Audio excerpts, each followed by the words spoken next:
सलाम करता हूं आपकी मौजूदगी को, जो इतनी चिलचिलाती धूप में भी आप यहां पर कई घंटे से मौजूद हैं। जब मैं स्टेज पर आया तो मुझे कहा गया कि इधर बैठिए, इधर साया है, इधर कुर्सी पे धूप नहीं है।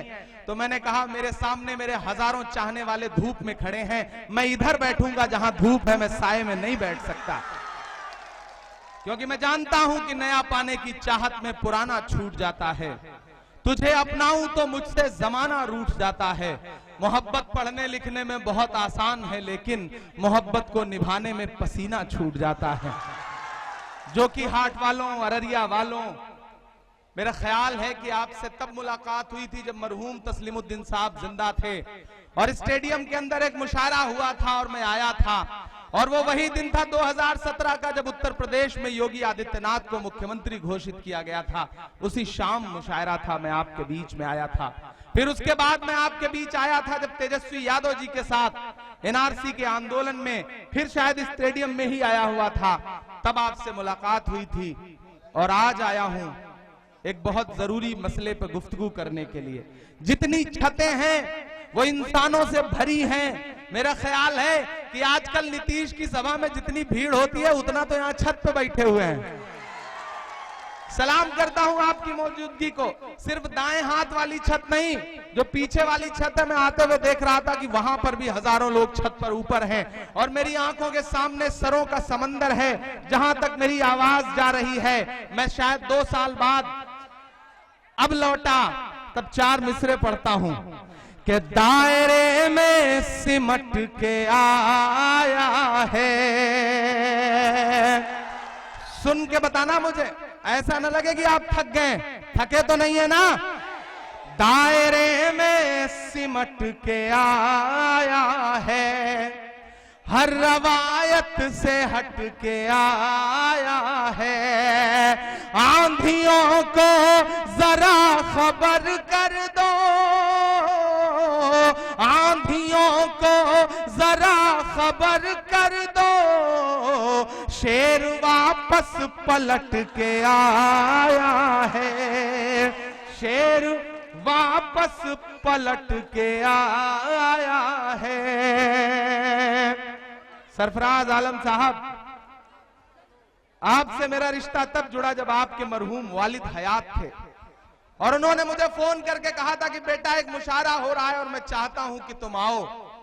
तो मैंने उनसे कहा था कि सीमांचल के गांधी, हम तो आपकी तकरीरें जमीन में बैठ के सुनते रहे हैं, आपने हुक्म दिया है तो मैं आऊंगा। मैं हाजिर हुआ था और आज मैं उनके एक बेटे के लिए आपके बीच में आया हूं। बहुत संजीदे मसले पे गुफ्तगू करने के लिए आया हूं। बिहार वालों, मैं इस समय पिछले 10 दिन से पूरे बिहार के दौरे पर हूं, गया से लेकर के, और कल समस्तीपुर के हसनपुर में तेज प्रताप यादव जो तेजस्वी के बड़े भाई हैं, उनके लिए तेजस्वी जी के साथ सभा कर रहा था। वहां तेजस्वी जी ने एक बात कही और वो बात मुझे भी बड़ी मजे की लगी। तेजस्वी ने कहा, इमरान भाई, एक तरफ से मेरा हेलीकॉप्टर उड़ता है और एक तरफ से इमरान प्रतापगढ़ी का हेलीकॉप्टर उड़ता है, और इन 2 हेलीकॉप्टरों से निपटने के लिए मोदी ने 30 हेलीकॉप्टर भेजे हैं, लेकिन इनका मुकाबला नहीं कर पा रहे हैं। इन 2 हेलीकॉप्टरों को पकड़ नहीं पा रहे हैं। तब मैंने तेजस्वी जी से कहा कि तेजस्वी जी, हमारे इन 2 हेलीकॉप्टरों के मुकाबले मोदी और नीतीश ने 30 हेलीकॉप्टर लगाए हैं। काश इन दोनों बेशर्म हुकूमतों ने लॉकडाउन के दौरान यही 30 हेलीकॉप्टर बिहार के मजदूरों को घर पहुंचाने के लिए लगाया होता तो शायद कोई भूखा प्यासा न मरता। जो कि हाट वालों, मैं जानता हूं आप बड़ी कश्मकश में हैं, मैं ये भी जानता हूं कि आप बड़े फंसे हुए हैं, मैं ये भी जानता हूं कि आप फैसला नहीं कर पा रहे हैं, लेकिन आज आप जिस तरह उमड़ के आए हैं, मैं ये समझ गया हूं कि आपने फैसला कर लिया है, और आपने फैसला कर लिया है कि आप सरफराज आलम के साथ खड़े हैं। यहां एक सियासी जमात आई है, एक सियासी जमात आई है यहां पर। थोड़ी देर संजीदगी के साथ मेरी गुफ्तगू सुनना। ये कैमरे वाले भाई हट जाओ, पीछे वाले को तुम नजर नहीं आ रहे हो तो वो नाराज हो रहे हैं। मैं भी चाहता हूं कि मेरे और मेरे चाहने वालों के बीच में कोई कैमरा दीवार ना बने, सीधे सीधे बराह रास्त गुफ्तगू हो। एक जमात आई है और वो जमात ये कहती है, उसके सदर साहब यहां आके कह रहे हैं कि मैंने तस्लीमुद्दीन साहब के छोटे बेटे को टिकट दे दिया। तस्लीमुद्दीन साहब सीमांचल के गांधी थे।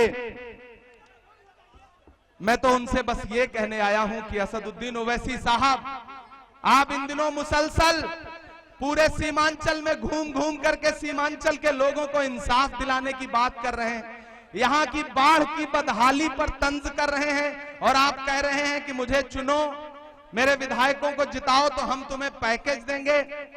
अरे ओवैसी साहब, पूरे बिहार में लड़ाई सिर्फ दो ताकतों के बीच में है।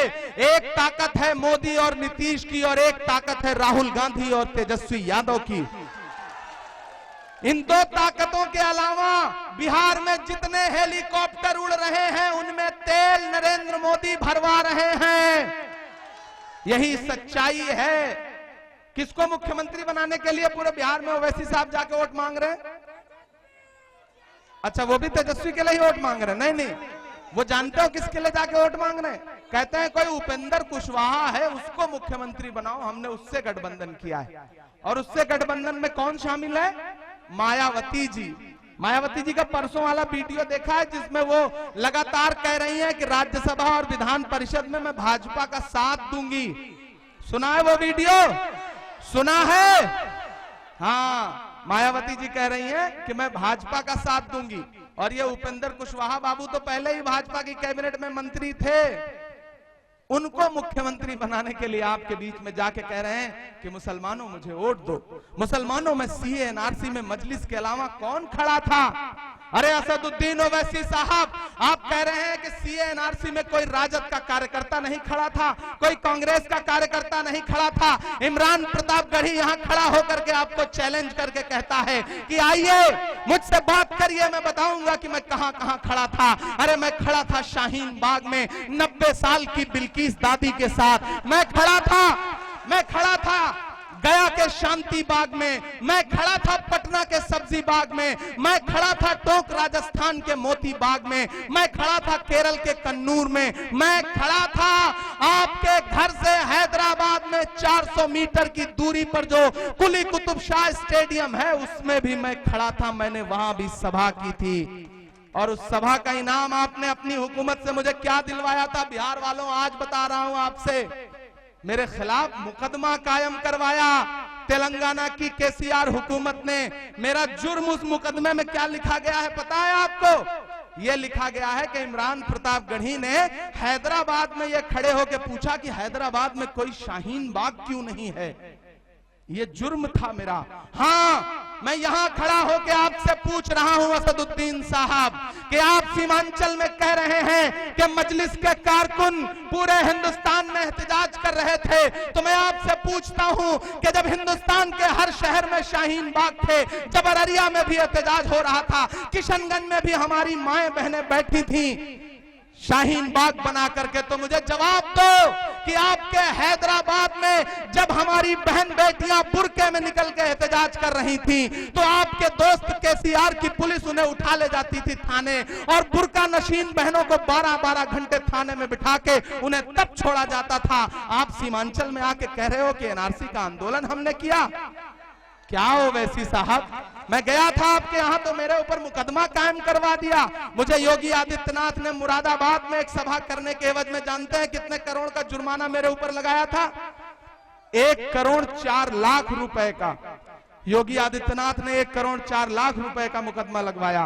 ओवैसी साहब के हैदराबाद पुलिस ने मेरे ऊपर कहा कि आपने ये क्यों कहा कि हैदराबाद में कोई शाहीन बाग नहीं है, इसलिए आप पर भड़काऊ भाषण का इल्जाम है। और आप सीमांचल में आके लोगों से कह रहे हैं सीए एनआरसी। अरे सीए एनआरसी में जबरदस्ती क्रेडिट लेकर के वोट मत मांगिए। सीए एनआरसी में तो तेजस्वी भी खड़ा था, सीए एनआरसी में तो तेज प्रताप भी खड़ा था, सीए एनआरसी में राजघाट पर राहुल गांधी, प्रियंका गांधी, सोनिया गांधी, डॉक्टर मनमोहन सिंह भी 3 डिग्री टेम्परेचर में बैठे थे, मैं उनके साथ बैठा था। लेकिन वो एनआरसी के नाम पर, सीए के नाम पर वोट नहीं मांग रहे हैं, लेकिन आप मांग रहे हैं। भोले भाले मुसलमानों के जज्बात से खेलने की कोशिश मत करिए। सीमांचल के लोग भोले जरूर हैं, बेवकूफ नहीं है। ये बिहारी हैं, एक बिहारी सब पर भारी। आए हो बिहार में ये कह रहे हो कि सीमांचल बाढ़ से तबाह है। तंज कर रहे हो सीमांचल की बदहाली पर, और ये कहते हो कि हमारे 2 विधायक जीत गए तो हम सीमांचल की तस्वीर बदल देंगे। अरे ओवैसी साहब, 2 विधायकों का जो बजट होगा साल का, वो बमुश्किल उनकी निधि होगी 2-3-4 करोड़।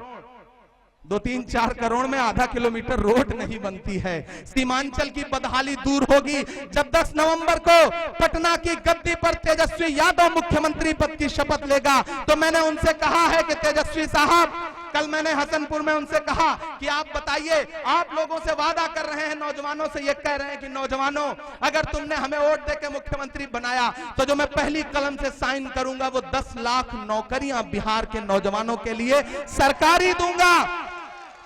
ये ऐलान कर रहे हो आप, तो ये बताओ सीमांचल को क्या दोगे?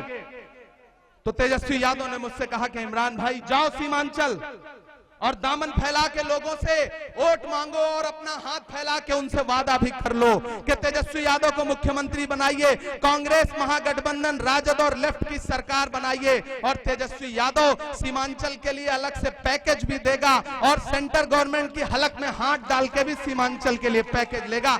ये लालू के लाल का वादा है।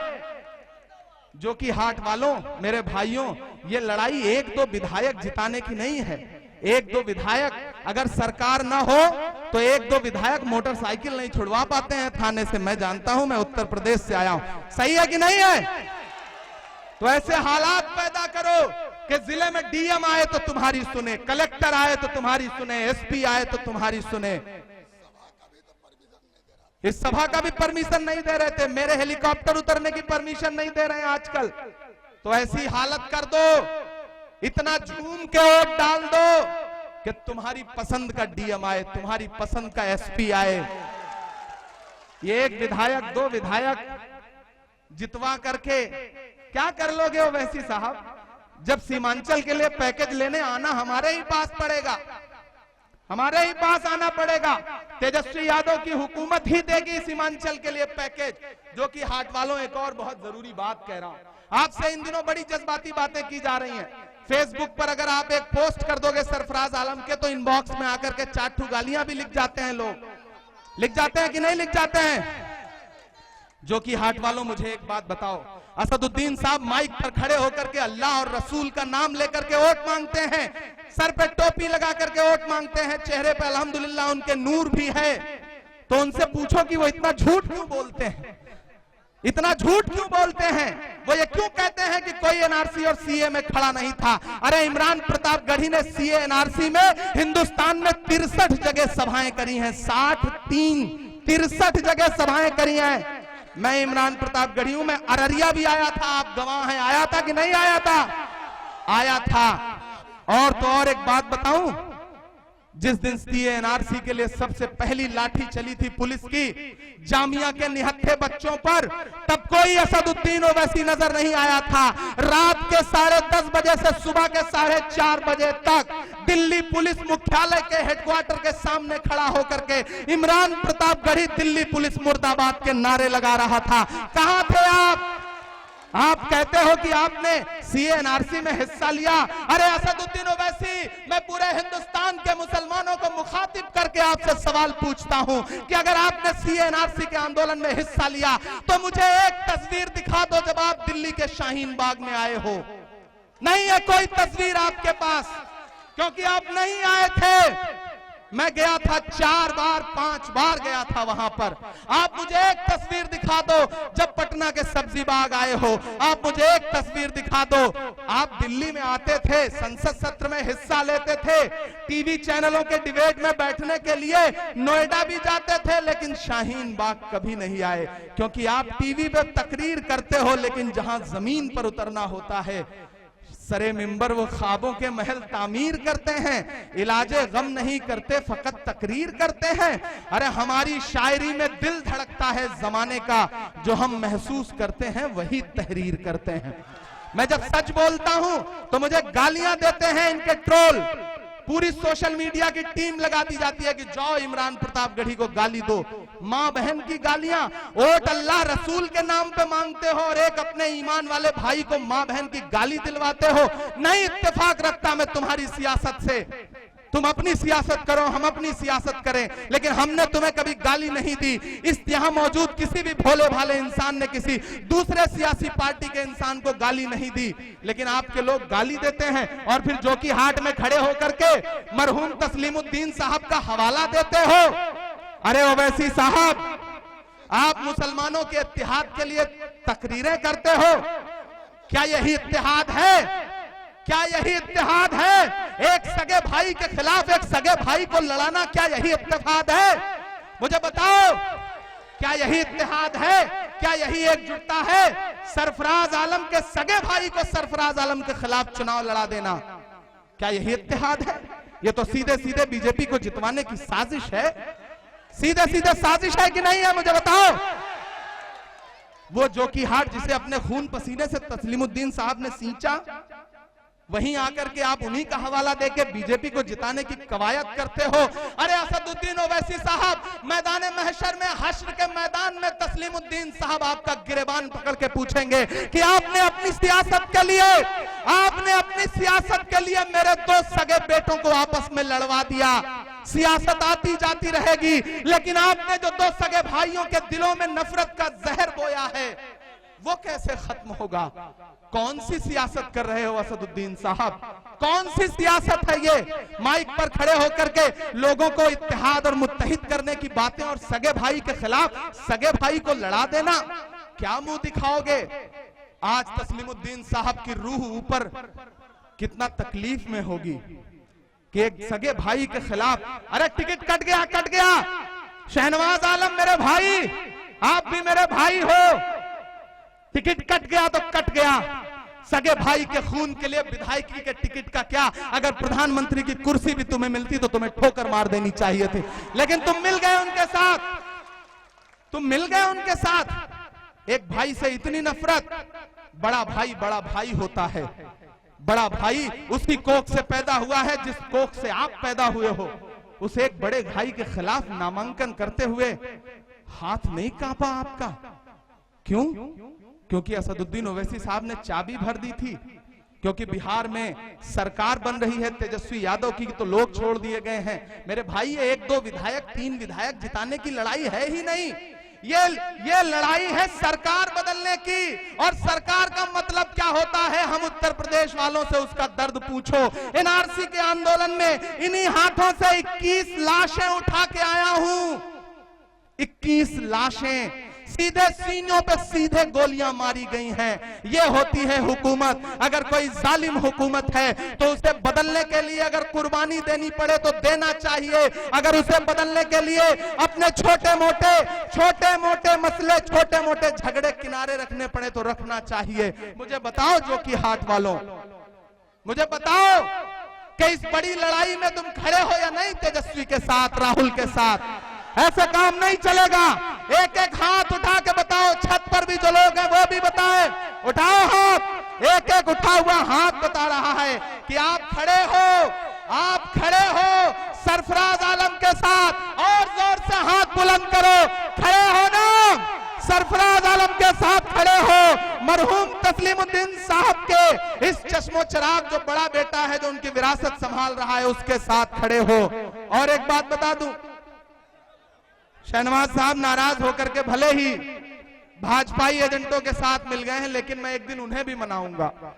चुनाव खत्म हो जाएगा तो मैं एक दिन उनसे भी कहूंगा, उनका भी हाथ पकड़ के तेजस्वी के पास ले जाऊंगा और कहूंगा कि ये थे अपने ही, थोड़ा भटक गए थे, अब फिर इनको लेना है। और सरफराज भाई, आपको भी उन्हें सीने से लगाना पड़ेगा। लगाइएगा, ये मेरे लिए आप बोलिए, लगाइएगा, हाथ उठा के बताइए, लगाइएगा। ये वादा रहा इनका। ये फिर से शहनवाज साहब को देखिए, मैं तो बस एक बात आखिर में आपसे कह रहा हूं, शायरी भी सुनाऊंगा, नहीं सुनाऊंगा तो मैं जानता हूं आप नाराज हो जाएंगे। मेरे भाई, ये लड़ाई वाकई बहुत बड़ी है, ये लड़ाई बहुत बड़ी है। असदुद्दीन साहब आके कह रहे हैं कि सीमांचल बाढ़ से तबाह है। अरे असद साहब, सीमांचल के लोगों पर तंज मत करिए, ये सीमांचल है, यहाँ के लोग किसी के टुकड़े पर नहीं पलते, अपने खून पसीने की कमाई से अपना घर बनाते हैं। इन्हें लालच मत दीजिए। आप कह रहे हैं कि सीमांचल के लोग बदहाल हैं, हाँ, सीमांचल में बाढ़ आती है क्योंकि नेपाल से पानी छोड़ जाता है और वो पानी यहाँ की मिट्टी को बर्बाद कर देता है। लेकिन मैं आपसे सवाल पूछता हूँ कि आप यहाँ आकर के सीमांचल की बाढ़ पर तो बात करते हैं, लेकिन पिछले 1 हफ्ते पहले, 1.5 हफ्ते पहले आपके हैदराबाद में सिर्फ चंद घंटे की बारिश में 29 लोग पानी में डूब के मर गए और आप उनके जनाजे की नमाज में शामिल होने के बजाय यहाँ लोगों से वोट मांगते हुए फिर रहे हो। हैदराबाद पुकार रहा है, जाओ हैदराबाद को देखो, जाओ हैदराबाद को देखो। उन 29 लोग जो मारे गए हैं उनकी मदद करो। कुछ तस्वीरें तो आपने वायरल कराई। मैंने सुना कि यहाँ तकरीरों में यह कह रहे हो कि मैंने चीफ मिनिस्टर को रात 11:30 बजे जाके मुलाकात करी। अरे असद साहब, जब पूरा शहर पानी में तैर रहा था तो रात 11:30 बजे क्या हेलीकॉप्टर में उड़ करके चीफ मिनिस्टर के पास गए थे? यार इतना झूठ क्यों बोलते हो मेरे भाई? सियासत करो, झूठ मत बोलो। झूठ बोलना अच्छी बात नहीं है। आपका एक वीडियो बीच में वायरल हुआ था जब आप ये कह रहे थे, अल्लाह को गवाह बना के कह रहा हूं कि मैंने एक दिन जरूरत पड़ी तो एक साथ 15 बोतल खून दिया। बताओ, जो कि हार्ट वालों को 15 बोतल खून एक साथ दे सकता है? यार यहाँ एक बोतल देने के बाद बोतल लेने से मना कर देता है और ये कह रहे हैं हमने 15 बोतल खून दिया। 15 बोतल 15 मिनट के लिए पुलिस हटा लो। तुम 100 करोड़ हो, हम 15 करोड़ हैं। अरे मेरे भाई, ये सीमांचल है, यहाँ के लोग मिलजुल के रहते हैं। ये गंगा जमुनी तहजीब का शहर है। जब 47 में बंटवारा हो रहा था और जिन्ना सरहद के उस पार से आवाज लगा रहे थे कि इधर चले आओ, जब मौलाना आजाद ने जामा मस्जिद की सीढ़ियों पे खड़े होकर कहा कि हिंदुस्तान के मुसलमानों कहां जा रहे हो, ये तुम्हारा घर है, तुम्हारे पुरखे एक मिट्टी में दफन है। तो ये सीमांचल है जहां के पड़ोस में सरहद पड़ती है पड़ोसी मुल्क की, लेकिन इस मिट्टी के लोगों ने कहा कि हम कहीं नहीं जाएंगे, सीमांचल में रहेंगे, हिंदुस्तान में रहेंगे। सीमांचल हमारा है, हिंदुस्तान हमारा है। साजिशें बहुत बड़ी हैं। ये खड़ा होकर के जेपी नड्डा ने सिलीगुड़ी में क्या कहा 10 दिन पहले, याद है? कि कोरोना की वजह से सीए रोक दिया वरना फिर आएगा। असम में क्या हो रहा है? मदरसे बंद किए जा रहे हैं। ये तब हो रहा है जब हुकूमत है। हुकूमत कैसे बदलेगी? हुकूमत 1-2 विधायक और जज्बात में आने से नहीं बदलेगी। ये सीमांचल को राहत पैकेज की बात करने वाले दरअसल लूट रहे हैं। टिकट के बड़े बड़े बोलियां लगी। मैंने बेचारी एक कंचन है, उनके वीडियो सुने, क्या मस्त गालियां देती हैं बेचारी, वो आपने भी सुनी होगी। हमारे एक बेचारे चतुर्वेदी मौलाना साहब हैं, वो भी टिकट के लिए क्या क्या कोशिशें नहीं की बेचारे। मजहबी जलसों में भी जाके सियासी बातें करते रहे, लेकिन उनको भी टिकट नहीं दिया क्योंकि वो बेचारे पैसा नहीं दे पाए थे। उसके बाद किसी और को टिकट बेचा गया। ऐसे बहादुरगंज में मुसब्बिर साहब को टिकट नहीं दिया गया, अंजार नईमी को करोड़ों में बेच दिया गया। अपनी सीट छोड़ करके सदर साहब जो आजकल अपनी कयादत की बात करते हैं, पहले लालू के साथ घूमते थे, फिर नीतीश से टिकट लिया और उसके बाद आधे मैदान में छोड़ करके भाग गए चुनाव, और आज अपनी कयादत की बात कर रहे हैं। मेरे भाई, मैं आपको समझाने आया हूं, सीमांचल वालों, आप भोले जरूर हैं लेकिन आप बेवकूफ नहीं हैं। आपको बहुत सोच समझ के फैसला करना है। यह लड़ाई विधायक जिताने की नहीं बल्कि सरकार बनाने की है। और सरकार मोदी और नीतीश की कौन हटा सकता है? तेजस्वी और राहुल की जोड़ी हटा रही है। आप 10 नवंबर को बिहार बदल दो, खुदा ने चाहा तो 24 में हिंदुस्तान की भी गद्दी बदल जाएगी, नरेंद्र मोदी भी हट जाएंगे। जाते जाते बस 2 शेर, क्योंकि हेलीकॉप्टर की तरफ से इशारा हो रहा है अगली सभा में पहुंचना है।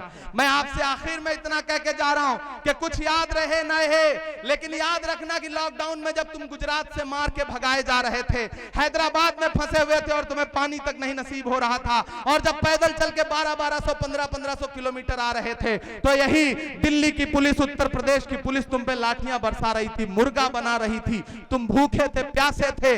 तब इमरान एक नज्म पढ़ता है कि हुकूमत तेरे सारे जुल्मों सितम याद रखेंगे हम, याद रखेंगे हम, लॉकडाउन के वो जानलेवा करम याद रखेंगे हम, याद रखेंगे हम, के अपने घर बार माँ बाप आपसे दूर थे।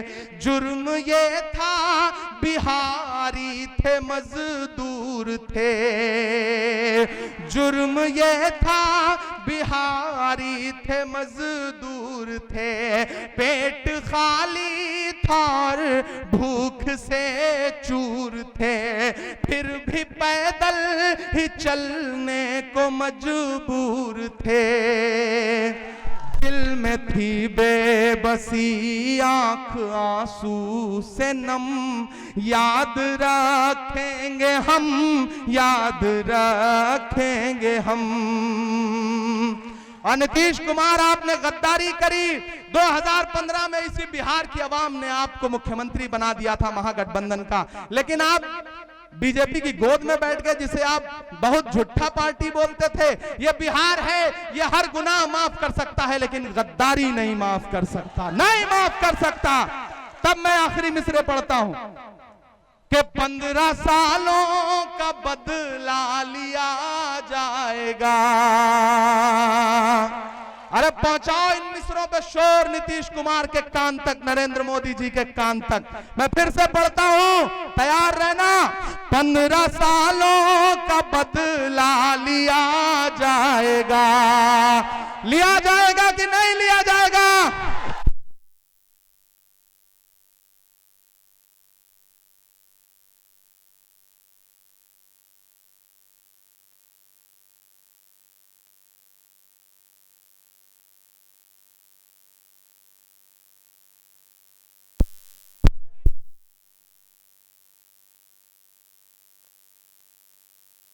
सालों का बदला लिया जाएगा, सब सवालों का बदला लिया जाएगा। चलते चलते जो थे पाँव में पड़ गए, चलते चलते जो थे पाँव में पड़ गए। ऐसे छालों का बदला लिया जाएगा। अरे लिया जाएगा कि नहीं लिया जाएगा? लिया जाएगा कि नहीं लिया जाएगा? अरे बताओ, जो कि हाट वालों सरफराज को जिता रहे हो ना, देखना मोदी जी, देखना तोड़ देंगे तुम्हारा भरम। याद रखोगे तुम, याद रखेंगे हम। है हुकूमत तेरे सारे। अगली सभा के लिए देर हो रही है, आप सरफराज भाई को जिताओ। इसी जगह पर जीत के जश्न में फिर आऊंगा और सरफराज मंत्री बनेंगे। मंत्री आप इनको जिताओ।